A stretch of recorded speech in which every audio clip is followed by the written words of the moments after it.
you feel uncomfortable about whatever it is that makes you feel awkward. That recognition should make you start questioning what's going on and why is that. And once you analyze that, typically you're going to be able to either notice that it is a program that you're running that you just have to rewrite a little bit so that it has a better outcome. Welcome back to the Own Your Awkward podcast. I'm your host, Andy Vargo, and every episode we get into what has made our guests vulnerable and how they've learned how to own their awkward in order to live their best life. Stay tuned so you can hear every awkward moment in today's show.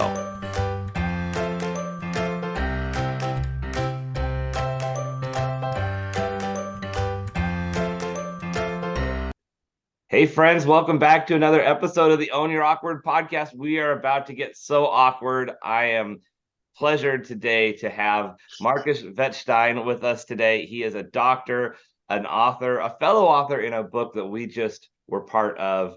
Him and Peggy Willems have been putting together compilation books, and the latest is With a Wellness War. And if you are not watching and listening, he just held up a copy of it.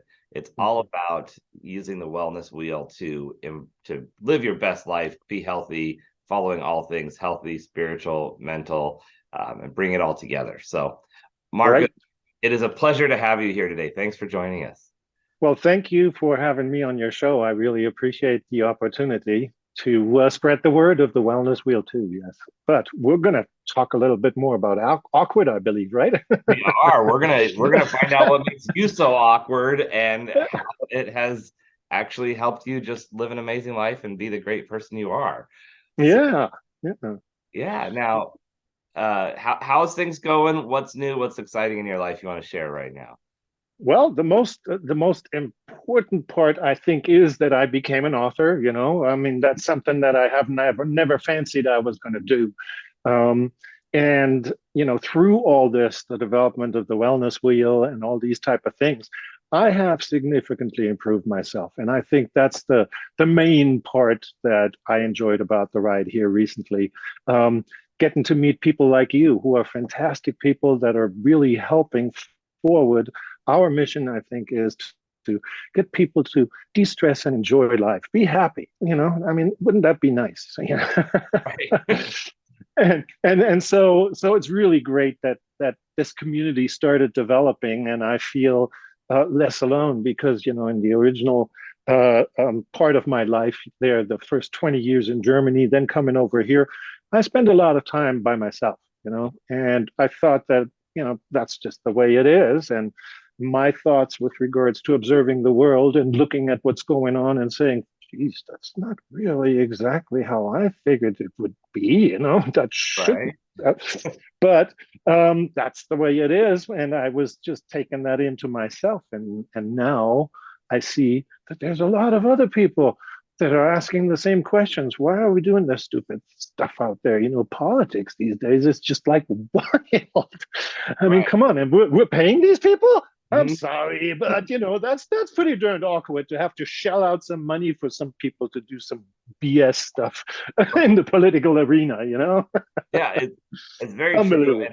And I love that you call out how you spent a certain period of your time, like 20 years, feeling alone or spending time alone, but having this completely different set of circumstances now, and the difference being that you have found people, you found your tribe. Exactly. I feel like when we're in that space of feeling like our thoughts don't line up with the people around us or the world in general, or the things that we're seeing on the news, and it's portrayed as the status quo for mindset, it can be very lonely. And we might have a much better way of thinking that shouldn't be lonely because it's a healthier mindset. Yet we're like, am I the only one that sees this? Exactly. Yeah, you got it right. That's the way I felt about it. And now the time is right, I think, for everybody to spread the word that no, you're not alone. You can come out of your shell. You can state what you think should be done. And there's plenty of people that might actually help you forward this so that there is going to be a change implemented. Right now, everybody is so frustrated, especially the young folks. I'm remarried right now, and I have a 7 and a 15-year-old kid in the household.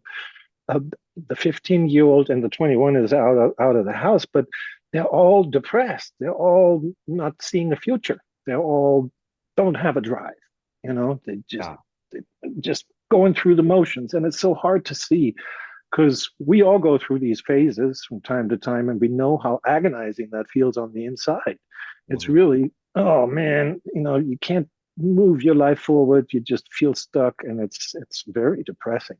And so having this movement is, I think, the path for a lot of people to be able to see, no, we can make a difference.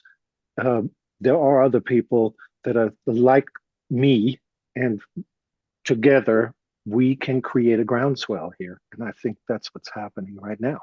Right.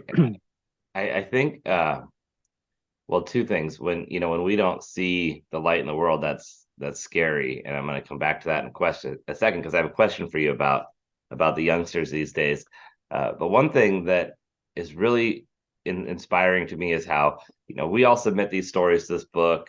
You and Peggy brought us together and found authors who have stories to share, but it's more than just the words on the page, because every time I've connected with somebody or met somebody that's part of this movement and part of this book and Mhm. previous book, it's an instant connection, an instant alignment of values, and seeing the light in the world that isn't always being highlighted. And so as we get to know that everyone in the book, it becomes this community where it's like, wow, Right. you have such a different story, such a different perspective. I don't know if we would have, been in the right circumstances to be in the same place to sit down and have a cup of coffee and have this conversation, had it not been for us being part of this project together. But we're so Mhm. connected in the right message that it's inspiring. It totally is. Yes, yes.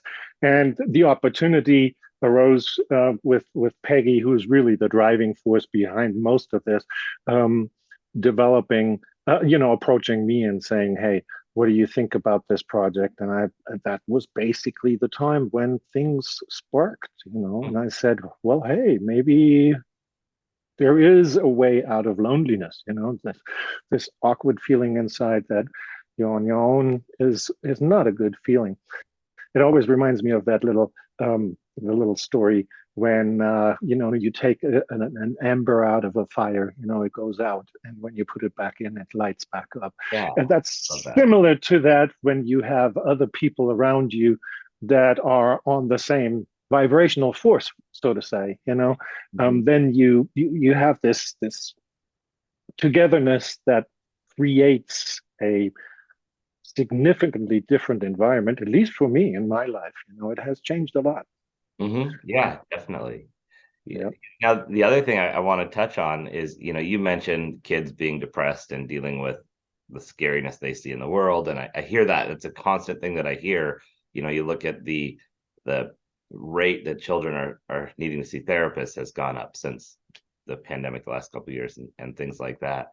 So what do you tell a youngster these days to give them some hope that, hey, there is light out there in the world. We have to find it. We have to be the light to get through those dark times, because as you said, we've all struggled with that to some degree over the years of our lives, whether it's been from events in the last few years or personal events in our own lives as we've grown. Yep. Well, it is basically contained in this in the All Things Wellness series as you are responsible. You are responsible for what's going to happen in your life, and if you don't take that responsibility, then somebody else will make decisions for you. You will just be a slave. That's Yeah. basically what's going to happen in this society. So either you muster that drive or you don't. And most people don't, and they are living a life of slavedom, unfortunately. And they will never feel satisfied or happy um, to the point that they could if they would have that ability to take that first step and start moving instead of just staying in one place and winding up feeling secure but completely unhappy. Yeah. Well, it's funny. It reminds me with my coaching clients, a lot of them look at me surprised when I kind of blow them off a little bit when they talk about like, well, I don't feel like doing this. I was like, oh, that's okay. You don't have to. And they're like, Hmm. oh. I said, well, you don't have to do that, but you won't have these things that you're saying you want if you don't do these things. So Right. it's Exactly. up to you. And the first thing you have to do is admit, what kind of life do you really want? And if, stop trying to convince yourself that you want these things over here if you're not willing to do what it takes to get there. And I'm not going to sit here and scream in your face and say this is the life you should live, because that, whatever life we're seeing on TV isn't for everybody. You don't have to Right. go to the gym at 5 a.m. every morning. You don't have to, be doing all these things. Exactly. People paint as the perfect life, because that's not the perfect life for everybody. But you have to be honest with yourself. And like you said, if it Yeah. is, you decide what you want and you really truly want that, you are responsible to get it. Exactly. So I tell again the 15-year-old, you are responsible. High school is a stepping stone. Um, you should not go and be, a passive aggressive and come late to school and all kinds of stuff that kids pull these days to get the hooky done. Uh-huh. uh, uh, and just use it as a method of realizing that all the other kids are doing that. That's why you're doing it, because you're just running a program. Mm-hmm. Think about it. Look at this as a stepping stone. And all the grief that you get from everybody else in the environment doesn't really matter in 5 years. What matters in 5 years is how you performed in school and what kind of doors that opens to you in the future.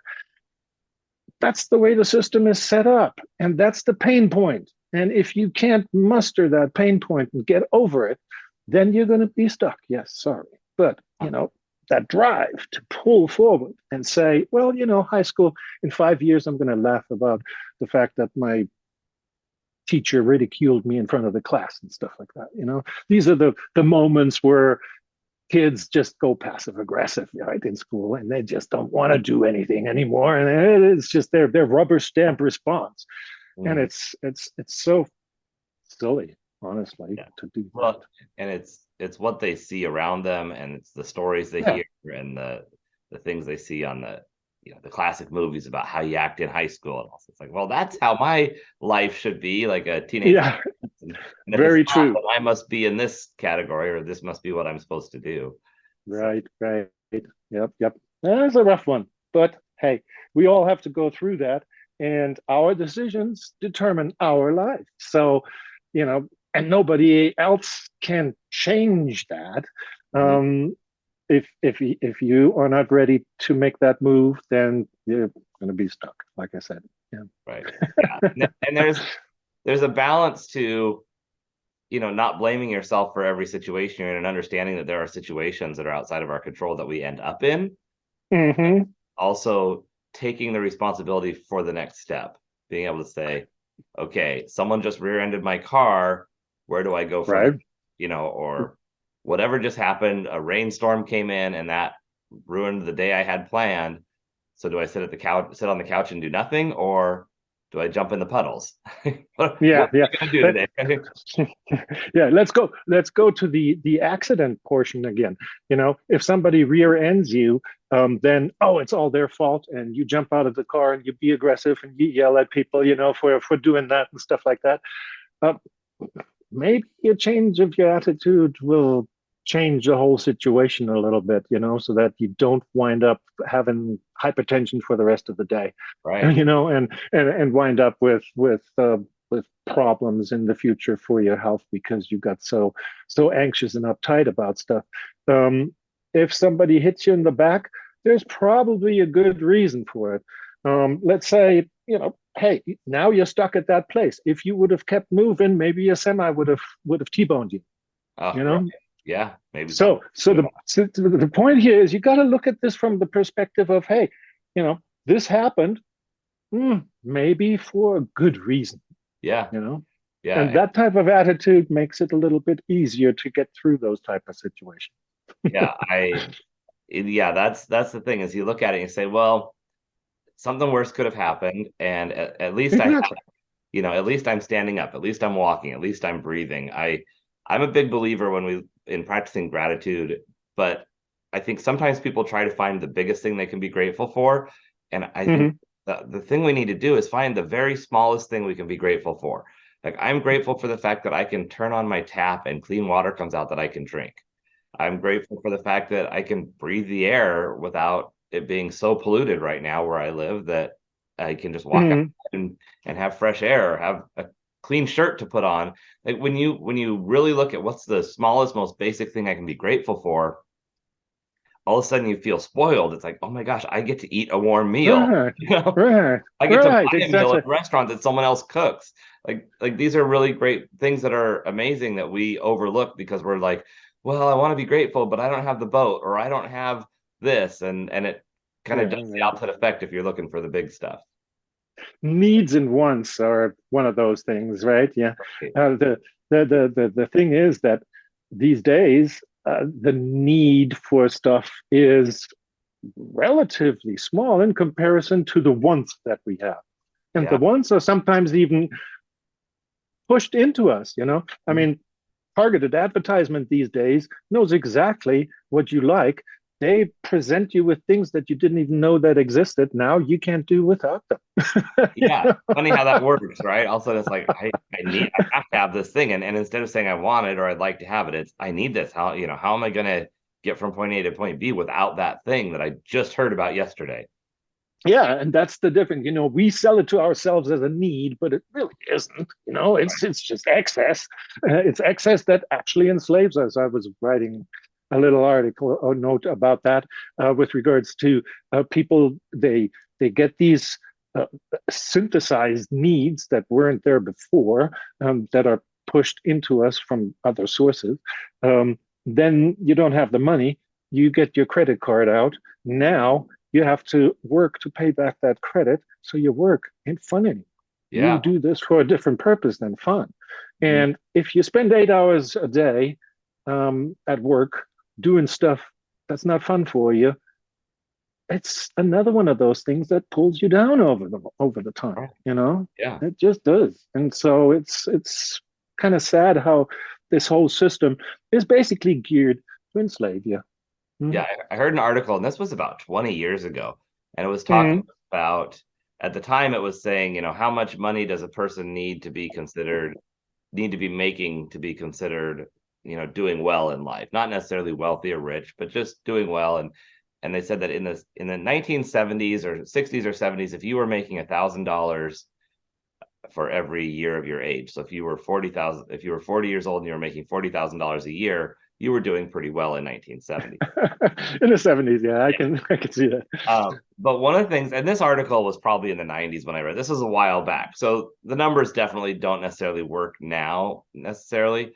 But one of the things that they mentioned was that the biggest difference between that time period and when this article came out was that you probably didn't need to make that much more than what it seems like you needed to make, because the difference that happened was the amount of things that people were expected to buy to have a home. It wasn't expected that you would have a microwave, more than one TV in your house, a computer, um, Mm-hmm.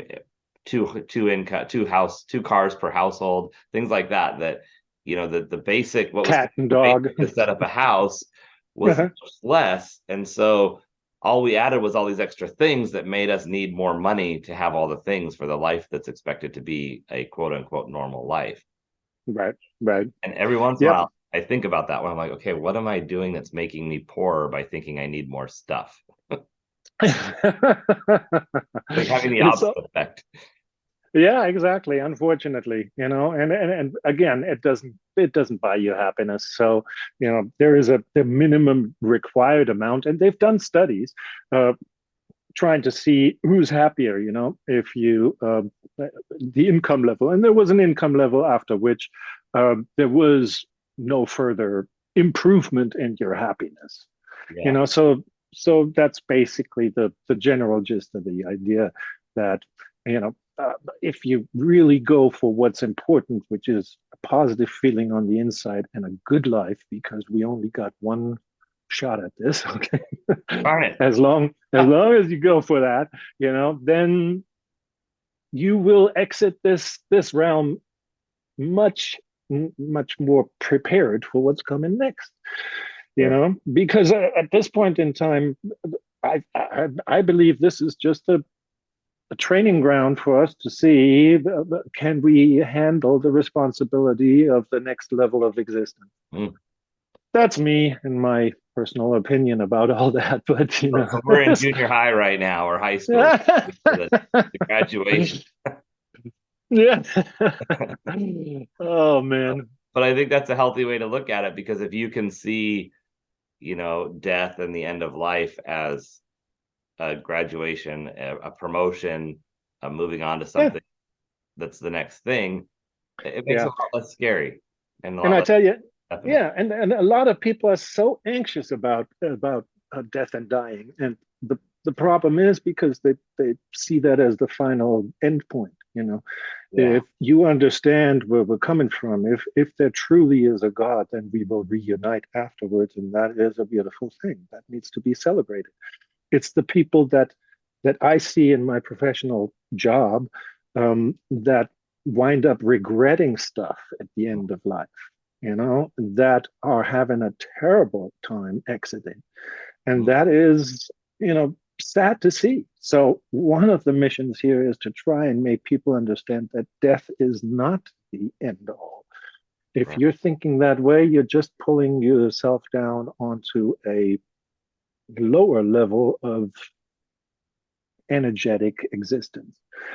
You need to connect, like I said earlier, with the fire. The fire is provided to us. We are the ember. We have to understand that this is one whole system. We belong to it. And just because we're in this existence at this time doesn't mean that there's not something else out there. Yeah. And we're exploring that right now. It's a fantastic time to live, honestly, because I mean, all the subtle energies and all that stuff and quantum stuff. I mean, me as a scientist, I'm just like, yeah, let's go. Right. Let's find out some more data and see what else we can add into the information. Exactly. Hey, now they're saying maybe there's no Big Bang after all, that type of stuff. I mean, if you're looking at all these literatures and all these developments, they're seeing that, black holes just disappear. That type of stuff is just like, what? Where'd it go?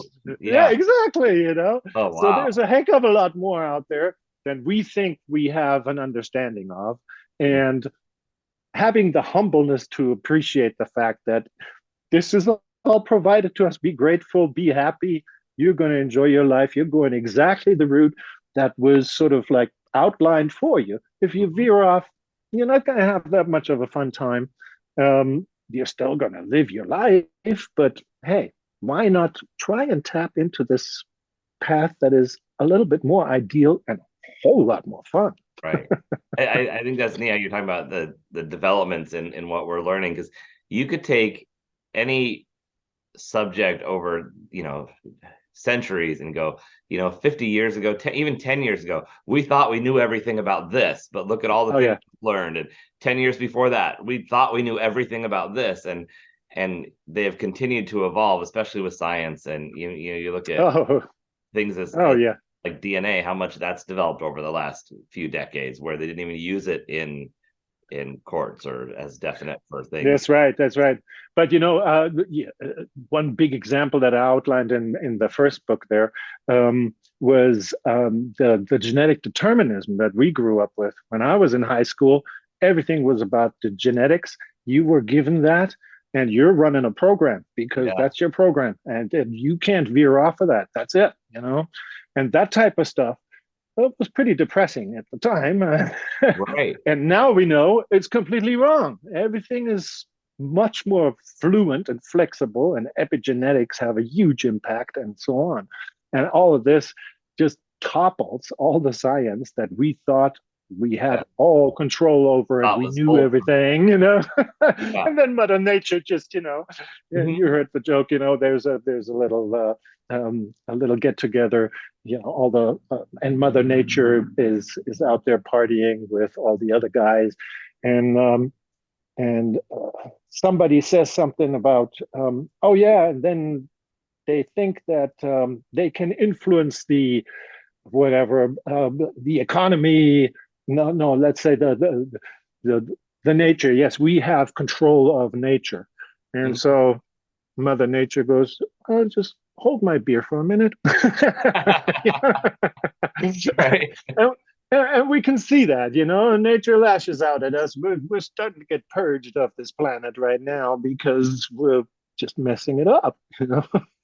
Yeah. That's It's just some forces unfortunately. cannot be controlled. If Yeah. Well, we, yeah, sorry. Go ahead. we could go down this conversation for hours because you're such a Oh pleasure to yeah. talk to and so insightful. And I have so many things to ask and talk about on what we've already opened up that this is fun.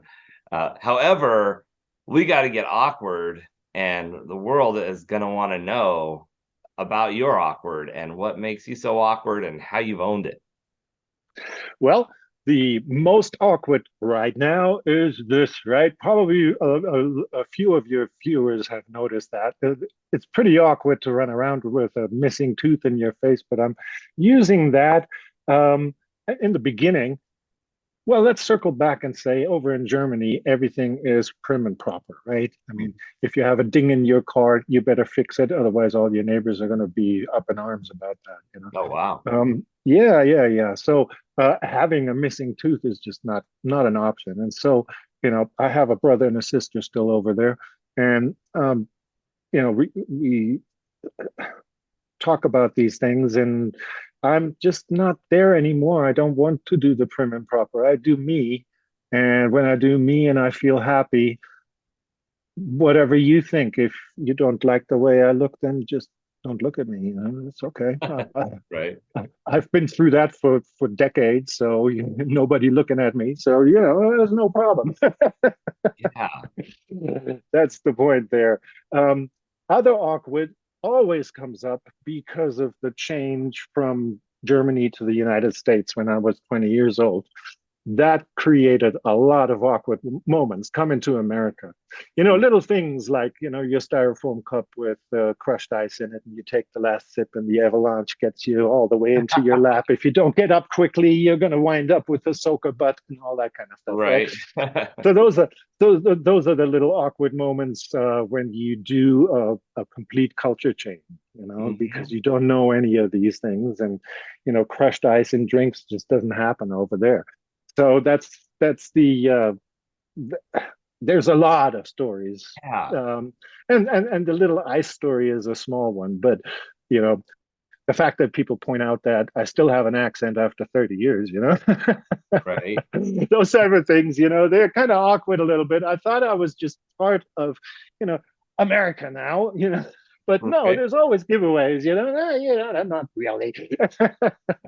Well, That's pretty awkward. it's interesting because you can live in a place long enough that all of your memories or your recent memories are this is home and this is where I'm at. Oh, absolutely. Yeah, absolutely. Yeah. And I'm an American citizen, not a dual citizen. So, I left all that behind. It's just the point is the transition. If you don't grow up in a place, you're always behind. It's amazing how much you learn as a kid. Because all these things all the way through high school, I missed, right? And so the amount of stuff that gets put into your brain during that time is tremendous, and um, you live like that. It's in your subconscious. It's programs basically that you live, and programs over in Germany are in some respects different than over here. And so if you run that program, everybody looks at you over here and says, oh, what's wrong with you guys? Right. So that's the awkward part of having that type of a history, but I would never regret a moment of it, I tell you that. Well, so you started out mentioning how over there things are so prim and proper and you're kind of done with that and just, hey, this is me.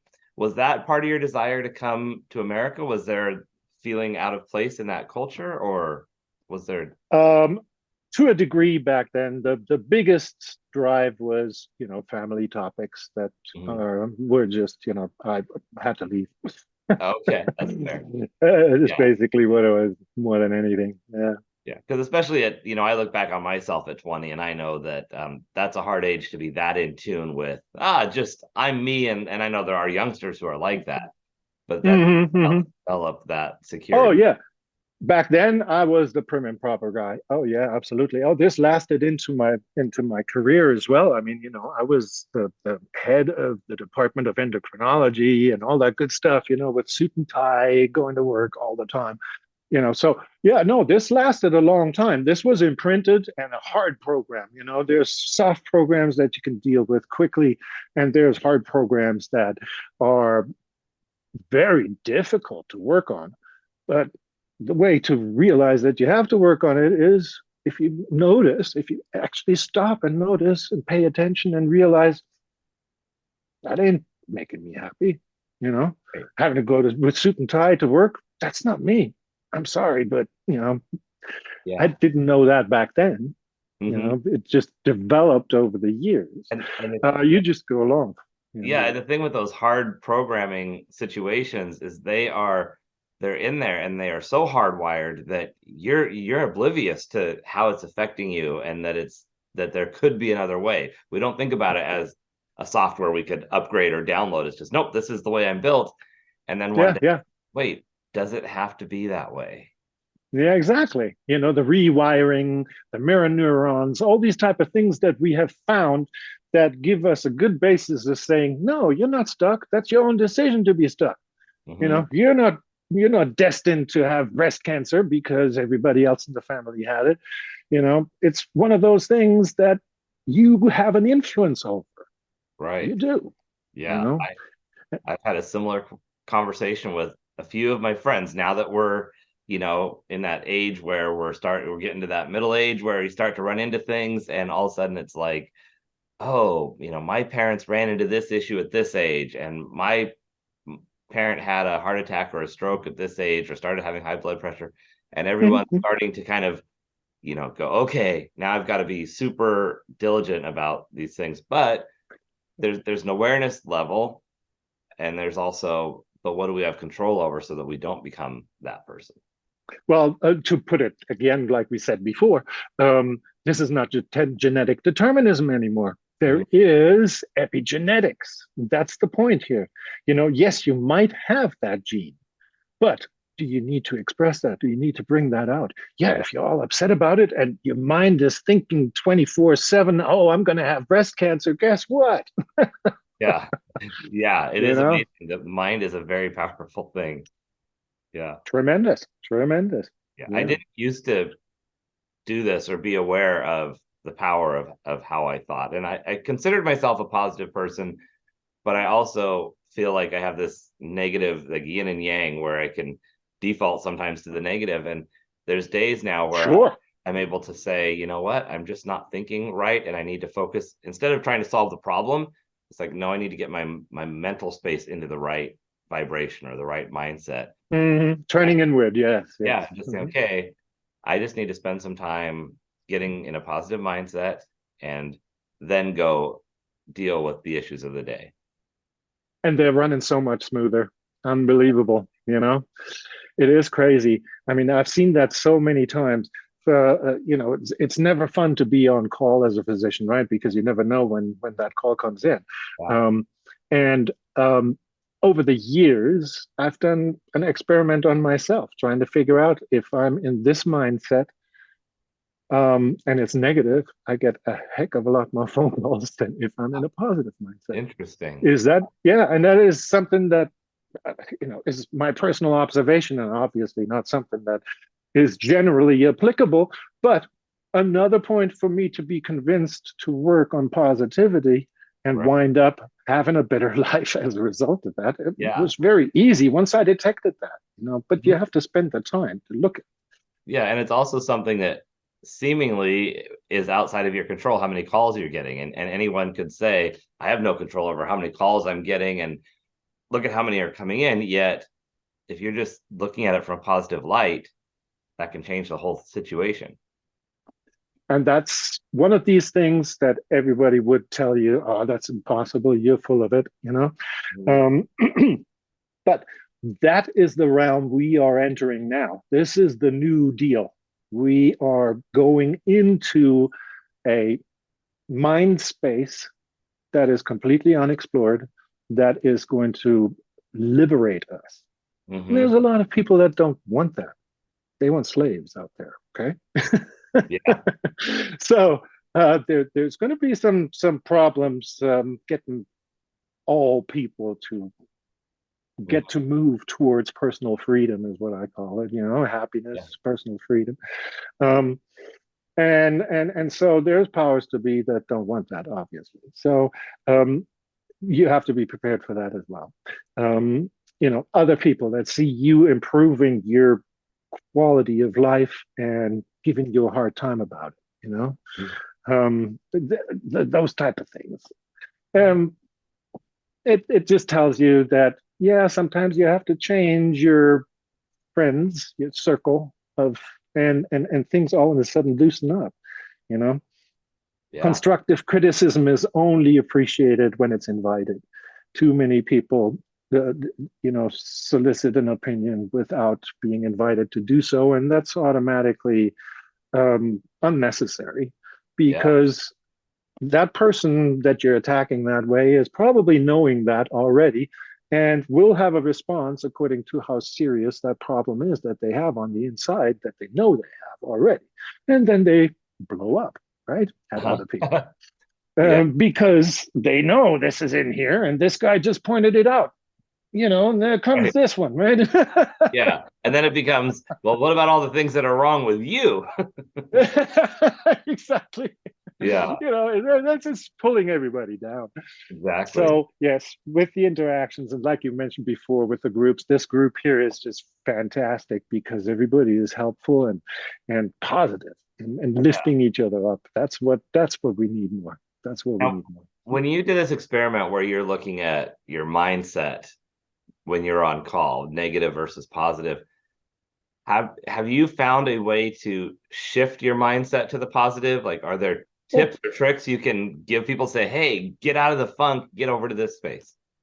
well, in that particular case, it was because the amount of calls went down. That was a positive reinforcer to the max. Okay. Sure. And so every time I start noticing that I have this internal thing, I say, I got a full 24 hours on call still. Let's change this a little bit. Yeah. So that was in that instance a particular, but there are so many things that people will figure out themselves where they have hangups, and where they feel awkward, and where really a positive attitude towards it will melt all that away. Mm-hmm. You know, One don't thing need to that feel awkward. sometimes I like to focus on the negative because it feels like you can really get in on it. So I'm going to bring up this concept of being stuck as a slave, because you've mentioned that a few times. But it's the easy thing to do, isn't it? Well, yeah. I mean, if you the thing is, if you are a slave versus a creator, let's say, okay, um, if you're a slave, you're in a position where you don't have to do anything. You just follow orders, and that's your input into society.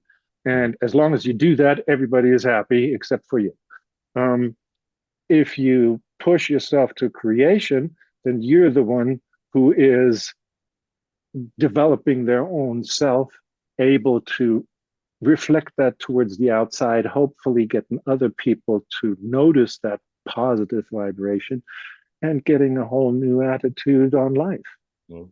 And I think that one thing we tend to be afraid of is taking responsibility, because if you move out of that mindset, you're now responsible. And if you don't make the right choice, or if you don't do something, or you do something, and who knows, right or wrong, if it's the right choice, it just doesn't go as well as you want, you have to be responsible for the outcome, to clean it up, to take it the next step.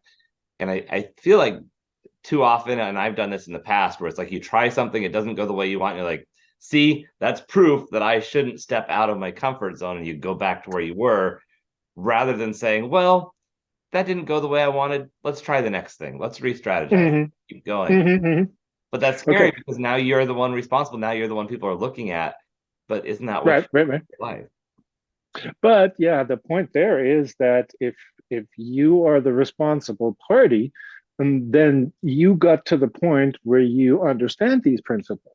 And when you understand these principles, you know that, yeah, we all make bad decisions. And what we do is we learn from them. We don't beat ourselves up over it. We just learn and hopefully um, do better the next time. And that's what this is all about. So the fear of failure is something that is imprinted in us also, right? There's another program. We have to be the winners all the time, Mm-hmm. you know? And so you don't want to go where you have to make a decision that might be turning into a failure. Right. Right? So this is actually placed into you. It's not your program. It's something that is put in there, Okay. and you're just running it all the time, Yeah. right?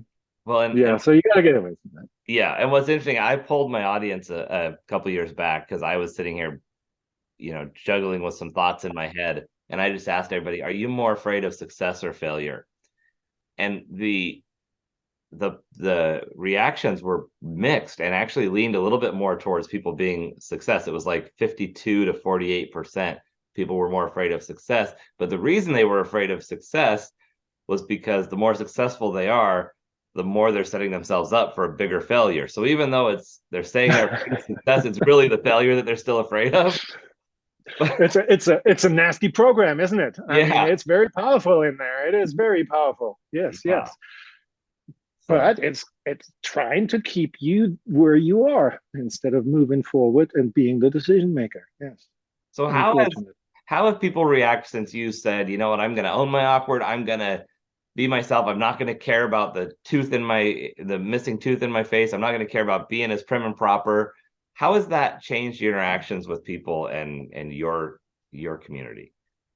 Well, let me tell you, at work, I'm still trying to be professional and I'm still using my little, appliance there Sure. because, you have to uphold a certain Fair. whatever. Yeah. You know what I'm talking about. So, but otherwise, so I play the social game with that and I'm sensitive to these things. So I know when I can let myself go and when I have to play the game, Mm-hmm. right? Well, we all have to learn that. And so I do um, according to how it feels. If I feel uncomfortable with this going into see my next patient, I'll pop that appliance in. This is probably somebody who would otherwise keep staring at my mouth instead of listening to what I have to say, Right. right? And Yeah. so it is really flexible enough for me to function in society also. I'm not just a quitter and Well, screw everybody type of thing. I think there's something important there in that you have to meet people at their comfort level also, because everyone is on a different space in how well they have accepted themselves and are willing to accept someone who is that comfortable in their own, Hmm. to where you have Hmm. to engage. Like, are they going to look at me like I'm way too much if I'm just like, oh, I don't care about anything, here I am, and now they're losing what's really important in this message you need to give them for their health. Right, right, Yeah. exactly. Yep, and that's as a physician, it's important for me in my job to clue in on this quick enough. And now, these days, I'm not just looking at charts and all the data. I am putting the feeling into it, and that makes a huge difference with regards to connecting to the patient, and then doing what's best for them. Because you kind of have to sell something how to go about things, right? So for instance, one of the big things is diabetes. If I tell people, well, unfortunately at this point in time, we have to get your sugar under control, so you need to start some insulin, right?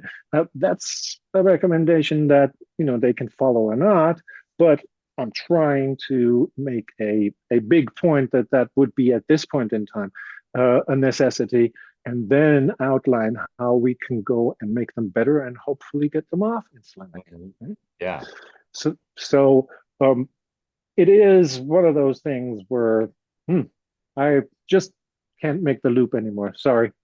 Yeah. Your turn.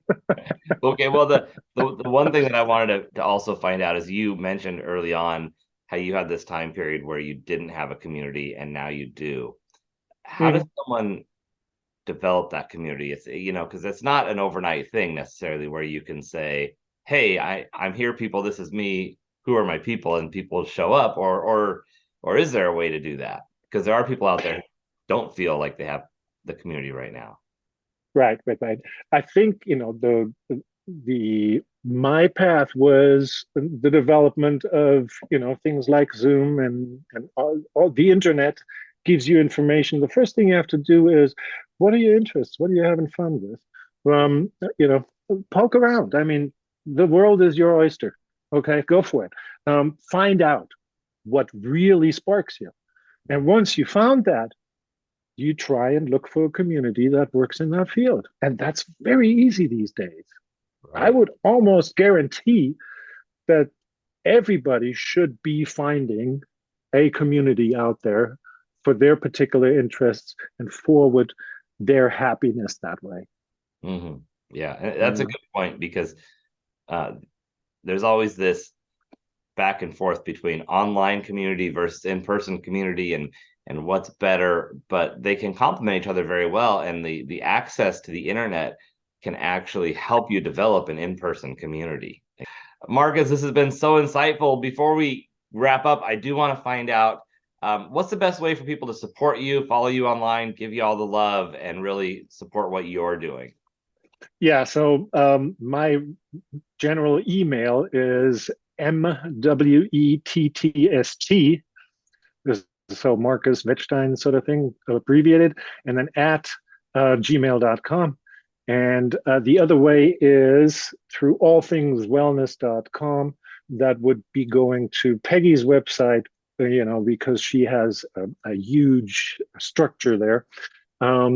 And through her, people can get in contact with me. I'm on Facebook. I wouldn't know how to, Markus Wettstein, MD, I guess.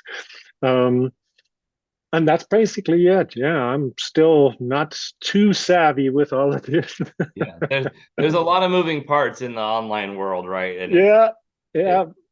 it's a And problem. man, does it take time, you can really get lost in there. And this is a relatively new marriage for me. So I spend time with my family, and then I have to sit there at night and try and catch up and stuff like that. And, I get yelled at for not opening up stuff. And oh, yeah, yeah.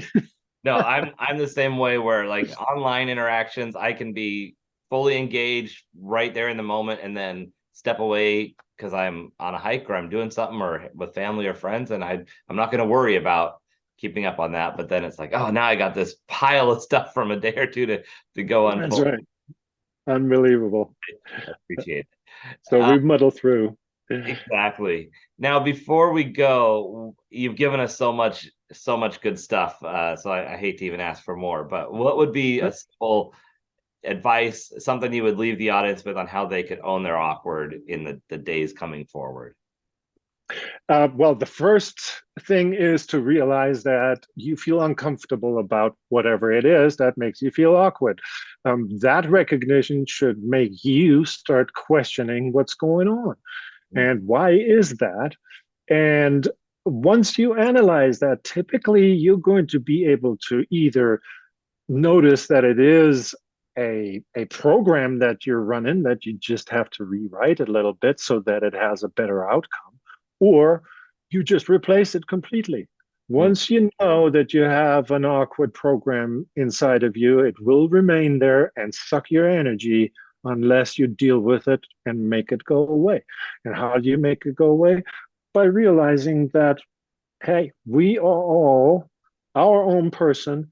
We go this route once, and everything else around us is extra. It's, it's Yeah. something that, we have to enjoy. A friend of mine in the olden days told me, we're born naked and we leave naked, and everything else is extra.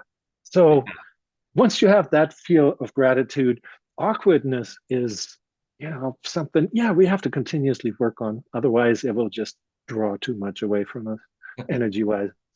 Yeah, we can't afford to give up the energy. That is for sure. We need it for all the stuff we got to get through and all the Oh, good stuff yeah. we want to do. Oh, yeah. That's it. Got to preserve it and direct it the right way.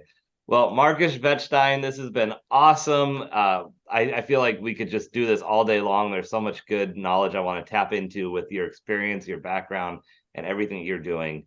But Yeah, we can run that in the background, no problem. A Yeah, little email here and there and stuff like that. That would be fun. for sure. Absolutely. I really enjoyed it too. It's always amazing to me how much fun that actually could be. In the beginning of all of this, Peggy can tell you, I was so anxious. I couldn't even, without a script, I couldn't even sit in front of the camera. That's how Yeah. bad it was. It takes some getting used to, and a certain level of comfort of just like, no, I just got to be myself. And my early videos, I remember my kids and some people telling me, just why are you? It feels so rehearsed. Why you just got to be yourself? And I'm like, but I'm on camera. I have to be this way. Yeah, exactly. And that's, I think everybody goes through that. Yeah. And that's the awkward moments that just dissipate. So I take this as an example for how you can liberate yourself from all of this. Just persist. You have to have that push, that energy to keep moving in that direction. And if you do, all the awkwardness and the bad stuff will fall away. I love it. That's the life to live right there. Exactly. Well, Markus, thank you so very much. It's been a pleasure today. Really appreciate the time. And thank you, Andy. Yes, I appreciate it. And everybody else, go out there, follow Markus, check out the book, Win the Wellness War, read his story, give him some love online, and of course, own your awkward. You got it. Thank you. Thank you so much for listening in for today's show. Be sure to visit awkwardcareer.com to continue your journey. And of course, please like, subscribe, and share with your friends so they can find their awkward side and learn how to own it.